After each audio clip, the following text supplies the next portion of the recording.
नमस्कार दर्शक बंधु बात्या मोन्था को नहीं एबे आसला एक बड़ अपडेट। प्रबल वर्षा सह बहिलाणी पवन तांडव रचिबाकू क्षिप्र बेगरे माड़ी आसुची बात्या मोन्था। तेबे कौन रही पूरा खबर जानिबा पूर्वरु आम चैनल नुआ थिले सब्सक्राइब करी पाखरे थिबा घंटी चिन्ह को दबाई दियंतु जहाद्वारा एभली नुआ नुआ वीडियो आपण सर्वप्रथमे देखिबाकू पाई परिबे।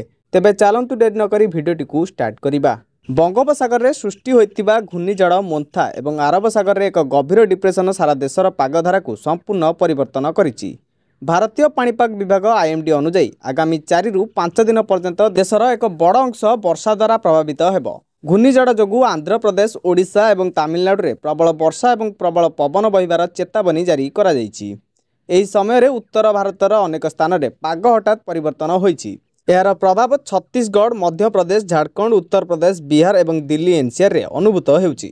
जदि देखिबा स्थल भागर निकटतर हेउछि बात्या मोन्था। घंटा प्रति 70 किलोमीटर बेगरे गति करुछि बात्या।